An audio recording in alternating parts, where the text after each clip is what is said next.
Monsieur le comte, un mot, je vous prie. À qui ai-je l'honneur? Je suis le père Billuard de la Compagnie de Jésus. Ah, je croyais que les jésuites ne sortaient que la nuit, comme les rats. Comment osez-vous me parler sur ce ton? Monsieur, je vous parle comme je l'entends. Je suis pressé, comme voulez-vous. Je sais d'où vous venez. Je sais tout ce qui se passe dans ce saint lieu. Je sais aussi que vous continuez à nier la vraie doctrine de la grâce. Dans l'état de la nature corrompue, on ne résiste jamais à la grâce intérieure. Oseriez-vous répéter cette phrase dans un endroit plus retiré? Monsieur, je suis à vos ordres. Suivez-moi.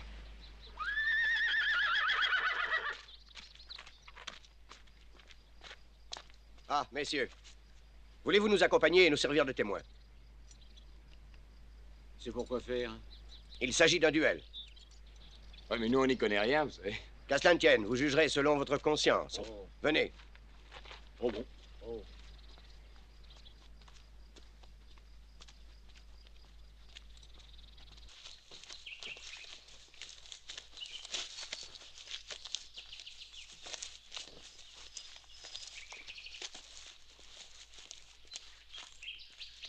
Oserez-vous maintenant répéter ce que vous disiez? Oui, monsieur. Dans l'état de la nature corrompue, on ne résiste jamais à la grâce intérieure.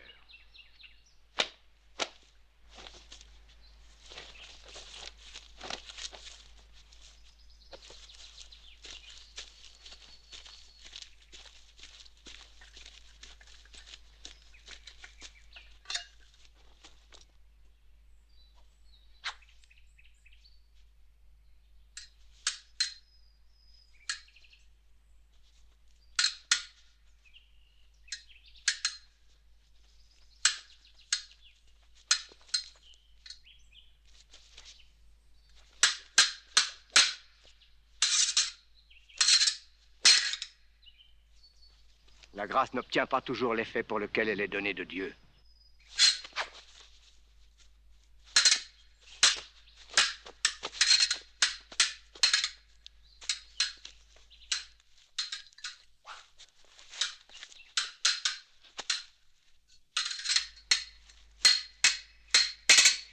Un moment, s'il vous plaît. Nierez-vous qu'un homme juste au moment d'agir a la grâce suffisante qui lui rend l'accomplissement du bien relativement possible? Oui, je le nie. La volonté est soumise nécessairement à la délectation, actuellement prépondérante.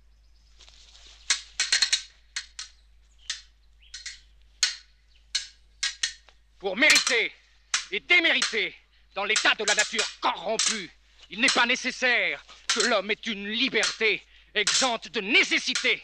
Pour mériter et démériter dans l'état de la nature corrompue, il faut que l'homme soit délivré de toute nécessité absolue et même relative.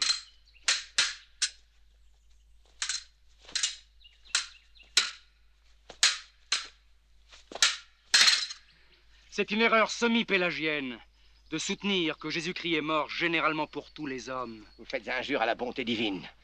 Le Christ est mort pour obtenir à tous les hommes les secours suffisants relativement au salut.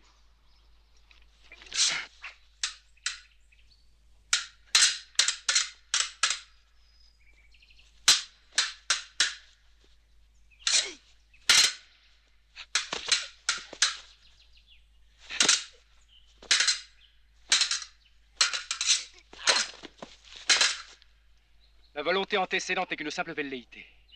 J'éprouve en toute occurrence que mes pensées et ma volonté ne sont pas en mon pouvoir et que ma liberté n'est qu'un fantôme. Oh, la liberté, après tout, qu'est-ce que ça veut dire? Ça veut dire qu'entre deux actions, une bonne et une mauvaise, tu peux choisir.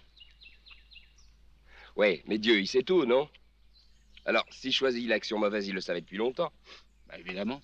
Il le savait depuis toujours. Mais comment tu peux dire je suis libre si ce que je vais faire est fixé d'avance? Hein? On appelle ça le libre arbitre. Dieu te donne la grâce pour t'aider à choisir le bien.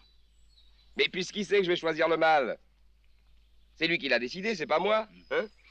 Pourquoi il a décidé que j'allais choisir le mal? Les desseins de Dieu sont impénétrables. Oh. Tiens, regarde.